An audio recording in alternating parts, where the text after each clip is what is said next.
Chamohu Sila Mukha Yulpanas Varsa Piditam Swasanyam Alukya Surasurachatam Vyaspurjak Charga Sarasanotanmam.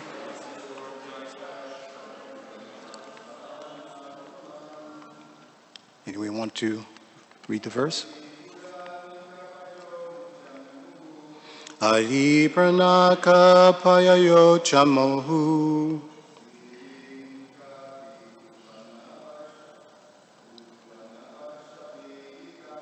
Sili Mukat Yubana Varsa Petitam Swaswanya Loka Sura Surachitam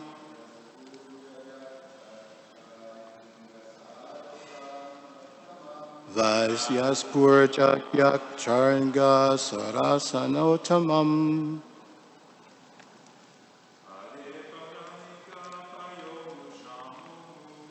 Hari Paranika Payoyo Mitumu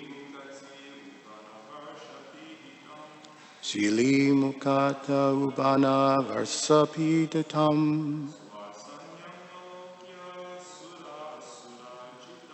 Swasanya Maloka Sura Surachitam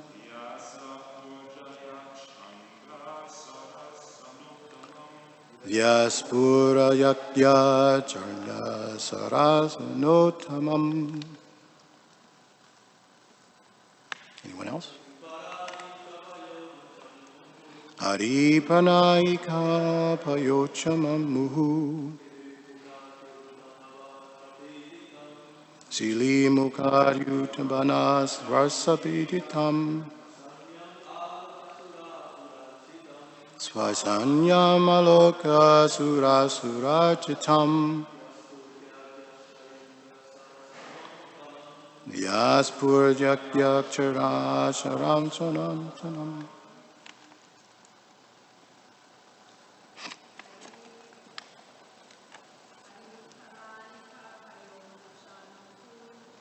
Hari Panakika Payomo Chamuhu Sili Mukaye Bobana Varsapiditam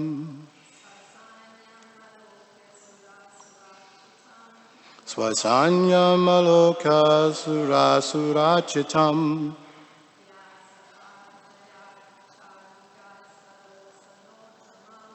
Vyaspurakyak Chanaga Saratsanotamam.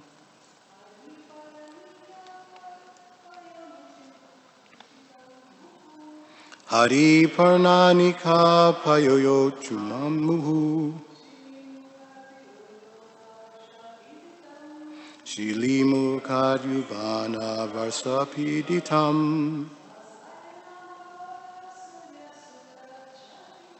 Swasayam Malokya Sura Surachitam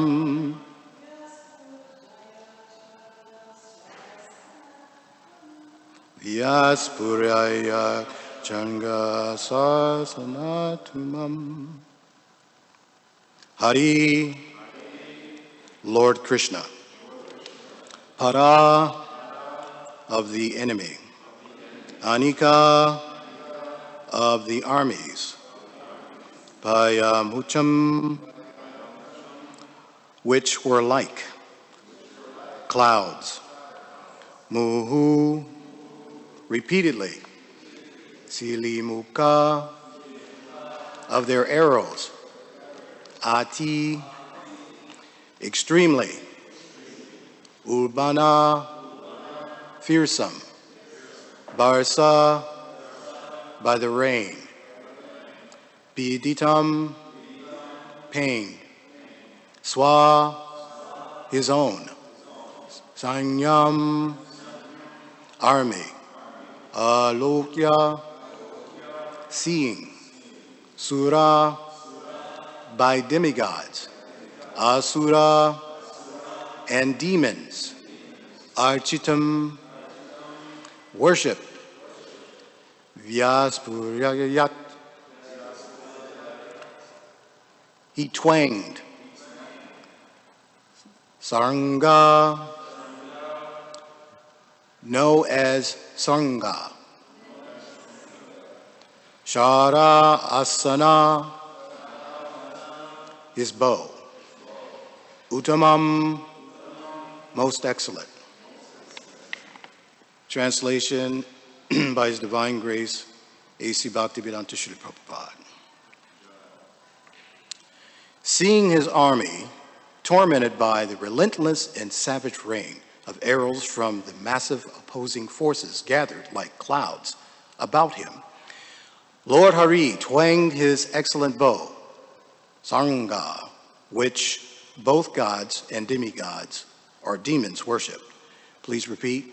Seeing his army tormented by the relentless and savage rain of arrows from the massive opposing forces gathered like clouds about him, Lord Hari twanged his excellent bow, Snaranga, which both gods and demigods worshipped. So I'm just going to read to 24. I'll do the purport, or the translation. Text 23. Lord Krishna took arrows from his quiver, fixed them on the bowstring, pulled back, and released endless torrents of sharp shafts, which struck the enemy's chariots, elephants, horses, and infantrymen. The Lord, shooting his arrows, resembled a blazing circle of fire. Text 24. Elephants fell to the ground. Their foreheads split open. Cavalry horses fell with severed necks. Chariots fell with their horses. Flags, drivers, and masters all shattered, and foot soldiers collapsed with several arms and thighs and shoulders.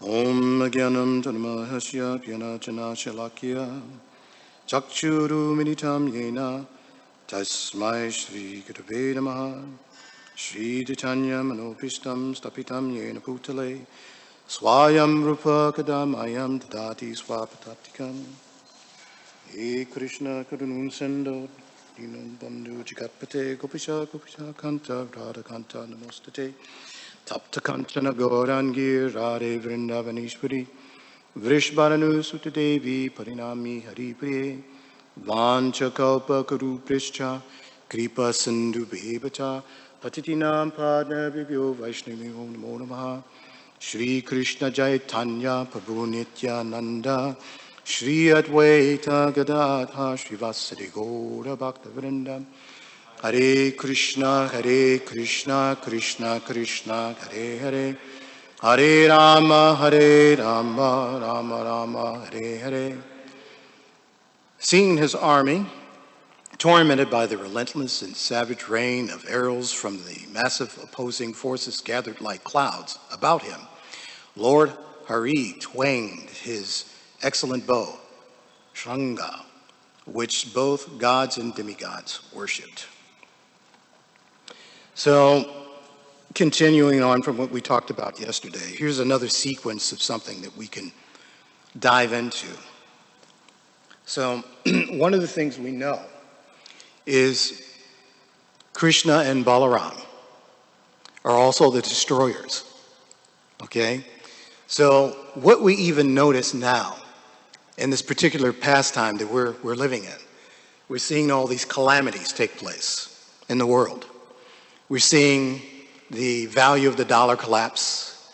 We're seeing there's products that we can't get because they're in containers on some shore, either east, west, or south. We're seeing tremendous weather. I'm coming from the west in Idaho, and we had a week of 102 plus temperatures. And now it's cooled down. I've been watching the weather. It's cooled down to about 98, 99, right? So we've even had weather in the evening. Early on this season, I think it was in Arizona, during the summer, the temperature was so hot that we're talking 112 degrees plus, that when it cooled down in the evening, the temperature was at 100 degrees. So the cattle were dying because they didn't have an opportunity to cool off. You need about 4 hours for the heat transfer to take place. So that wasn't happening. This has happened before. So we're seeing this extreme weather. So when we look at this battlefield and the demons that are leading this battlefield, we see that it is Jarasandha, right? So he represents this extreme heat, right? This pressure. And so what are we praying for? I wish it would rain. I wish it would rain, at least in the West. But here, not so much, right? There's so much raining, and then we have the symptoms of flooding that's happening in the Midwest. So we have that. So what we're seeing is this decomposition of material effects. And in the Bhagavad Gita, Krishna in chapter 11, text 32, he's saying that the Supreme Personality of Godhead, he's like time I am. I'm the destroyer of all things, right? All worlds better. And I have come here to destroy all people with the exception, of the Pandavas. All the soldiers here on both sides, right, are being slain. So we see this. Even we experience this with Krishna's soldiers, Balarama soldiers. And then we see the lamentation of the women of Dwarka, Mathura. They're looking at this transition as the Lord and his brother, the Lord, are leaving the city, right? And they're preparing. So you can see how Krishna, when someone's confident. I'm going to throw you my best shot. And you're just like, is that all you have? Is that your best opportunity to throw something at me? And unfortunately, it's not effective. So this twanging of Krishna's bow is a signal, right? I liken it to after you finish your meal, you get a toothpick and you pick the parcels out of your teeth and then you rub your stomach. I'm finished. So this, for Krishna, is a meal that hasn't started for Jarasandha, but he's already finished. This has already been complete. So he goes, there's this, in music, there's that crescendo, and then there's ta-da, the end. So this twanging of the bow, even though it's the initiation, it's also the ending for Jarasandha and his multiple series of attacks. So he's just trying to tell him, right? So an example would be, I work in a prison, I do counseling work, and I would talk to inmates. And one time I did this in a class. I was doing a class for the inmates. And I said, so raise of hands, how many of you have had multiple incarcerations? More than 2. Hands will go up, more than 2. Okay, keep your hands up if you had more than 5. And there was a few that had more than 5. Keep your hands up if you've had more than 10. And they would keep their hands up. So this is the example, Jarasandha. Multiple times, he has a prison defeat, right? And still he comes back for more, right? He feels a little defeated. He goes back to his corner. He has his cut man, and they're encouraging him. Don't worry, you'll do better next time, right? You're better than them. You're more cultured than them. After all, they're really cowherd boys. What do they know? And he's not, but they're winning, right? But he's not thinking of that. So we see that, as we talked about yesterday, there's a covering that happens. And this is why we persevere in material energy, because we're covered.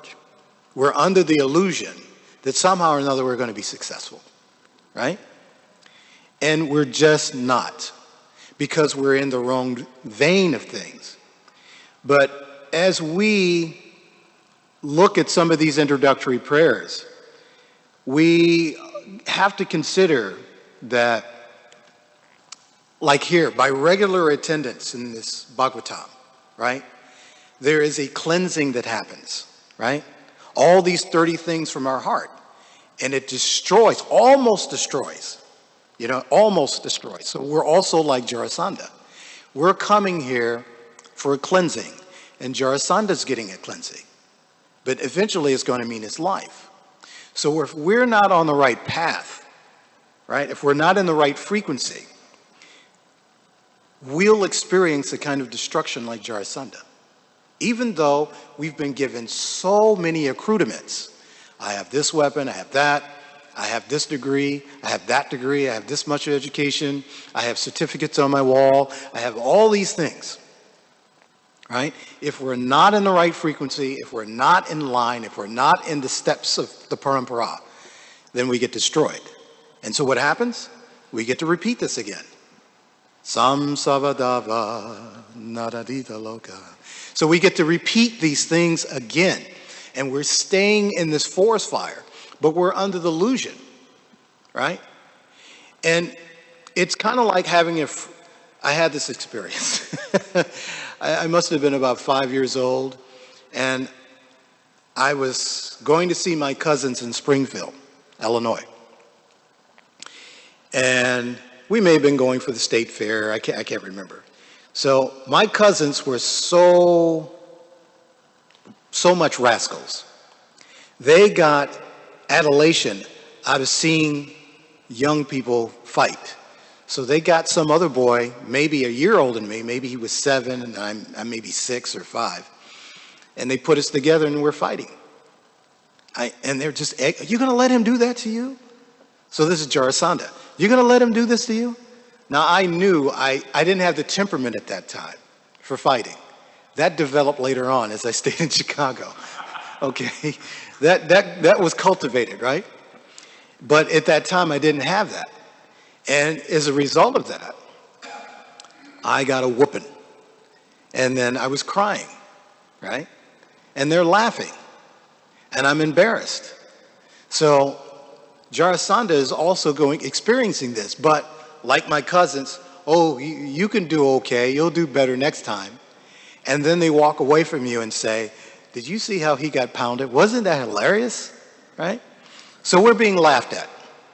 Jarasandha's being laughed at, right? Because he's on the wrong side of destiny.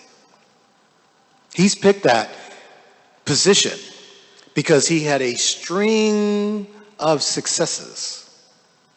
And so we see this correlation in this material world. We see a stream of demoniac successes, right?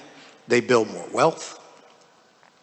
There's people who become more impoverished.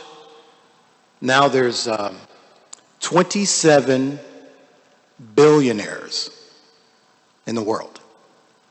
27 billionaires. Now the goal is, it used to be, when I was coming up, I want to be a millionaire, right? Now the goal is billionaire, a billion. And then we have some individuals who are close to being trillionaires. What are you doing with that much wealth? And even though they have that wealth, they're not the controller. of their demoniac species. They're being ushered orders, and as they fulfill those orders, they get these things. Kind of like Karna, or Kamsa, he was in an assembly of other demons and provinces, and they were agreeing how they were going to dominate, right? So again, this purifying storm comes in the form of Krishna, right? And they panic. What are we going to do? So Krishna is the medicine. He's the panacea. He's coming to alleviate. And so we see this, I am destroyer of all worlds. It has to collapse. So a lot of devotees or conscientious people, they only focus on, man, things are really getting bad. It's really getting bad. But the reality is, that's necessary. It's like having a fever. So when your fever gets to a certain pitch, technically your body is doing that. It's creating a higher degree of fire in the body so they can purge. So it needs to do that. That's a necessity. So we're in the fever. We're experiencing this fever collectively. And so this temperature has to go at a fever pitch, and things have to collapse before things get set in its proper motion. So we can look at this and ask, what are those things that I can do to get a reset in my spiritual life? How am I carrying around a low-grade fever and I'm not letting it come to its apex because I don't want to be exposed? And we're afraid of exposure, but we're comfortable with other people being exposed. Right? So this is our consciousness, and we're quick to point. You see, they're demons, they're this, that, and a third. But the reality is, we have to look at ourselves. This is a process. I used this yesterday, and I'll share it with you today. The temple is a body shop. And people choose to go to the coffee shop. You don't get to work on yourself in a coffee shop. You may pick a book. You may text a friend, right? You may talk about mundane things. But at the temple, we're here because there are mechanics here to help us. Those are advanced devotees, and we're the apprentices. So we actually learn how to apprentice, how to repair the heart, right? And when I say body shop, I'm referring to those three categories of the jiva: body, mind, and soul, right? So if you administer to the soul, the mind follows, and then the body follows. So it's a very, very nice process, right? Jai. So there's a very nice process. So we come here to do body work, right? Some people go to the gym. They do aerobics. Well, we can do all that here. We can do aerobics here. We have our gymnasium, right? Right? Here's the hoop. All we have to do is sink a basket. We score points because we're in the body shop, right? In the body shops, they have a frame to straighten the frame underneath the body carriage, right? So we come out and we straighten our frame. That frame straightening is the Maha Mantra. Hare Krishna, Krishna Krishna, Hare Hare, Hare Rama, Rama Rama, Hare Hare. Now, if you're a mechanic and you're on the frame straightener and you're inattentive, right? Now you create more problems for the body. Now the body needs more work. So in other words, if you're not paying attention and you think you straighten out your frame and you go out and you go, why am I having difficulty with my mind and my body? It's because you're inattentive and it wasn't adjusted properly. So this is a constant adjustment that we have to make. We're constantly making retooling, right? We're constantly doing that. But it's not really a labor. It's really a love, because we're getting connection. So these adjustments that we're making are actually prasadam. It's so merciful, because if you've ever had a chiropractor work on you and you've had stress in your back and you relieve, you go, oh my goodness, I can do these things now. But if you go to a chiropractor, I had this experience, a guy was like 6 times my weight and he's pouncing on me. And I said, well, I know he's not very apt at what he does.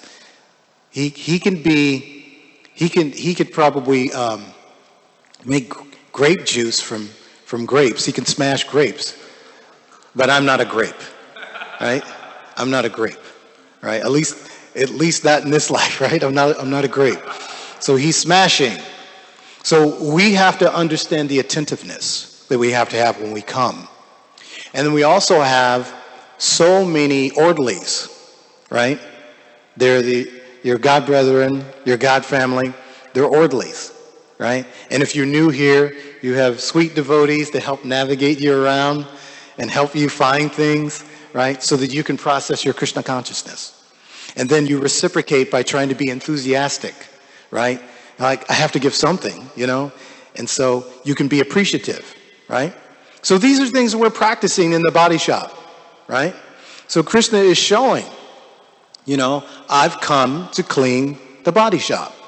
And he says, I'm the destroyer of all worlds. He's also the builder of worlds. So when there's destruction, there's creation. And then after we come, we have to do maintenance, right? And those are the principles that we follow, right? There are other principles, there are more than 4. There's so many more principles. And you can actually start with the 26 qualities of a devotee. How do we cultivate the primary one? Poetry. How do we become poetic? Right? That means, how do we speak? How are we speaking to each other? Right? This is energy. It's devotional. It's our bhakti. But if it's foul, right? Like, Prabhu, close the door. You just came out of the bathroom. This odor is foul. We have to shut the door, turn the fan on. So we have to remove this odorous stench that we carry with us, so we come to the body shop. And then we work on the parts, right? I want to work on my memory.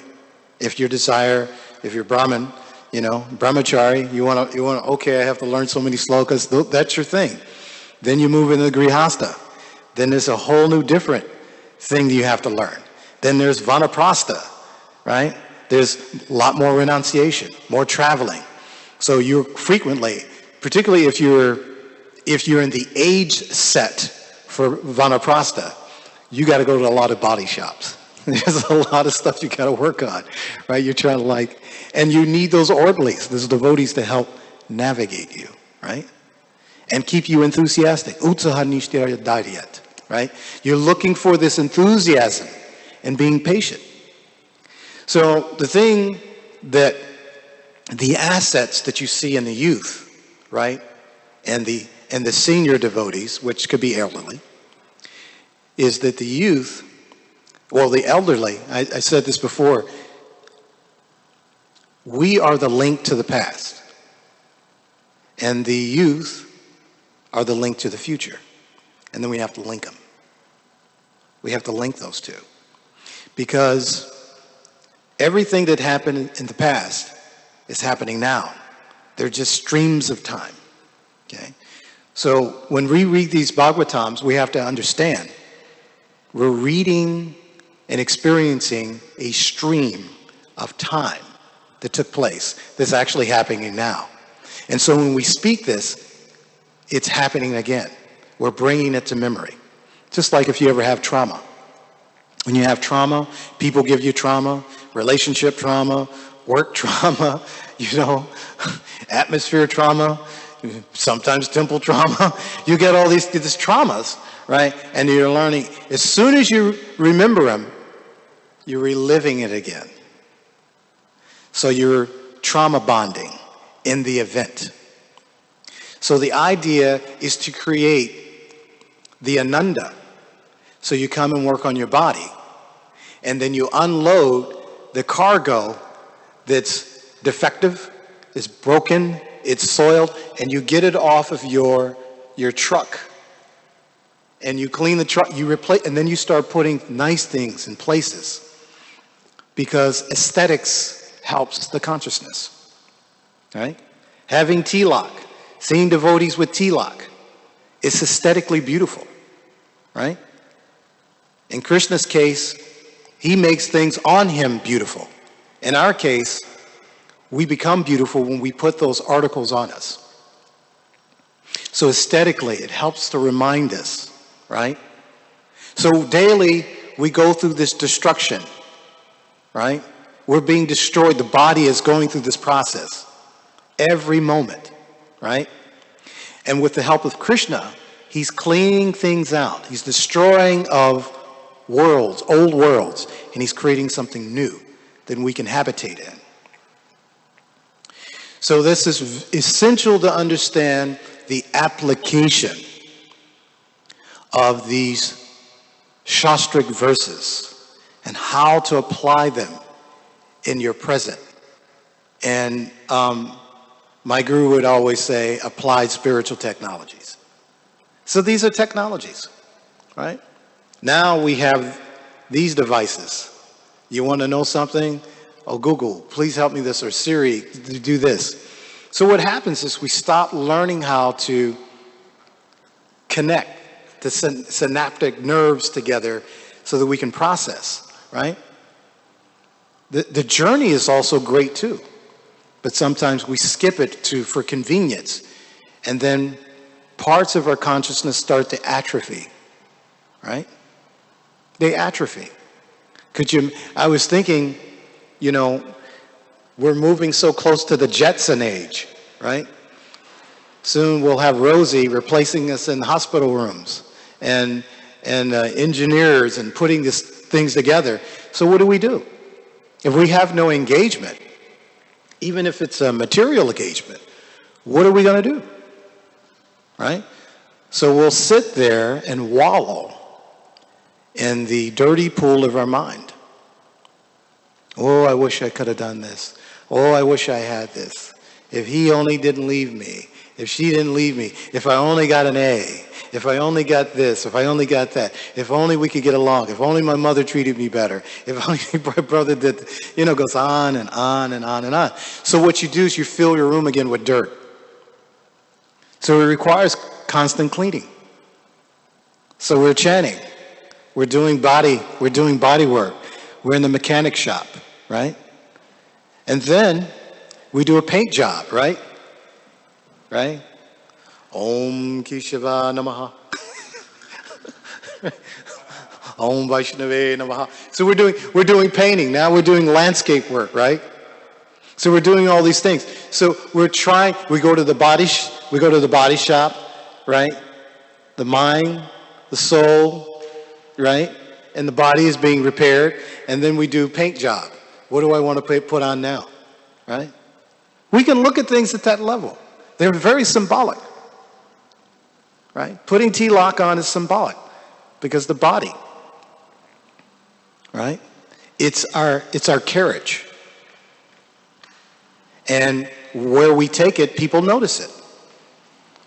People notice devotees. They know us. Right? Even if you're not in your traditional dress, they know you. They say, there's something different about you. Right? So they notice these things because it's our vibration. But if our vibration's low, then we're going to be subjected to like Jarasandha. There'll be a publisher's clearinghouse. They're going to move things out. Biblical times, it was a flood. Right? And we're looking at fire, yagya. That's what the fire is for, right? It's to burn up things and not get right back into them. So association is very important. And Jarasandha, he was on the wrong side of association. He got association, but he got a high degree of chastisement. And so did those soldiers. And so did the elephants. and the other animals that were used. Chariots, charioteers, horses, right? All things. Well, what did the animals do, right? Animals influenced by their master, right? Because the animal consciousness is really the epitome of Kali Yuga. It's ignorance. That's how they're programmed. They don't have this individual choice. So they're extremely programmed, right? And then we're following the animals. That's our guru, right? We say God, and backwards it's dog. So we're living a dog's life. The dog days of summer, right? So we're living it's kind of dogged, right? There's all kinds of etymological meanings to dogation. I guess that's a new one. So I've been dogdified.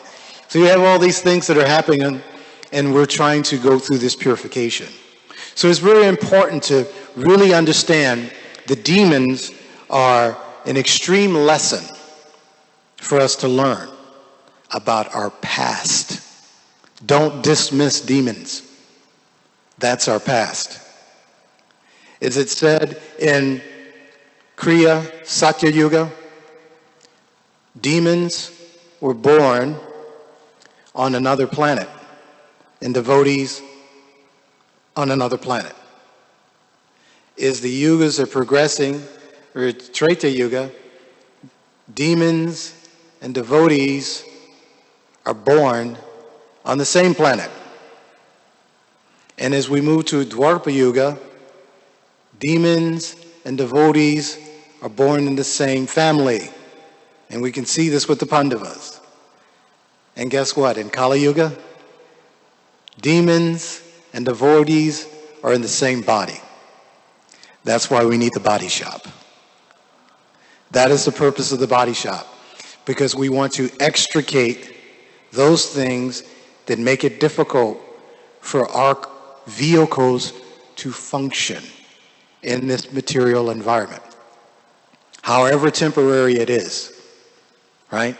What's moving the mechanics of the body is consciousness. And if the consciousness is polluted, then it can assume that it's something which is not, which is the definition of Maya. So I will stop there, and hopefully there's some questions, corrections. Ooh, hands are going up. Comments, reflections, whatever you may have. Can we start with Mataji? Thank you. Thank you, Mataji. Oh, yeah. Yesterday we came from Michigan, and we had a devotee in the car, and we stopped to fill up our car with gas. And when I came back to the car, this devotee had his body paint on, and he was taking a picture with a total stranger in the car over there. And the stranger had a stack of books. Haribo! Never seen anything like it. Yeah. And he said it was because the person noticed his body paint. Absolutely. I've a comment on that. I've gone into the grocery store. Sometimes I go in with family, and they're like, "We don't know this guy." But because the grocery stores that I shop in are least likely to be melanated, so it's hard for the family.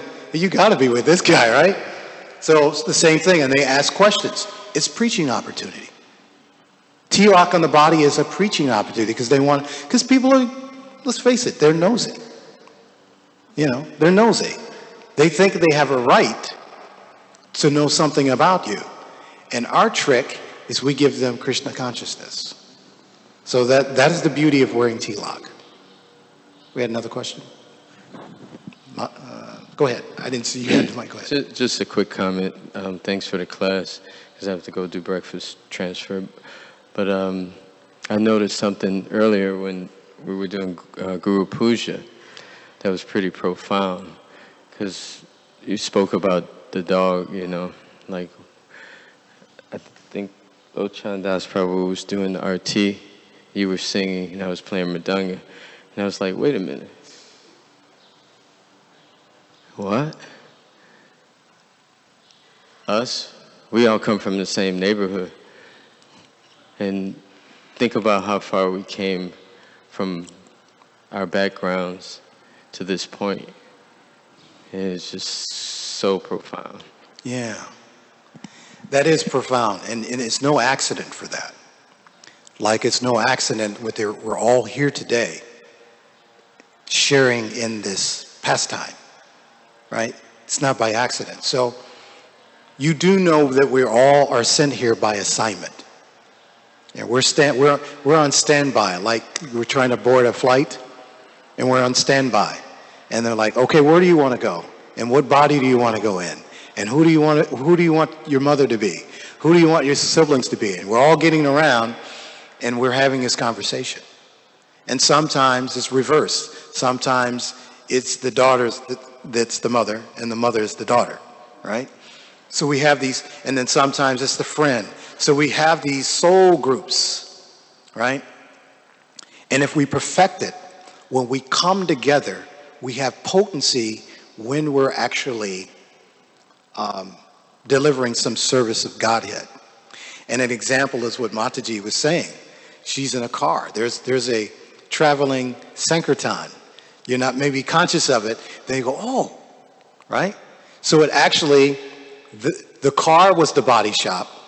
You used that as the landscape. And then distribution started. You purified everything. And that's what Brahmins do. Or for that matter, devotees. They purify things that they walk on and they touch. So this is an example. But it's unique to be sharing, I guess you can call it the melanation. You're sharing that pigmentation. There's a neighborhood. We know how rough our neighborhood was and how much we participated in the roughness, right?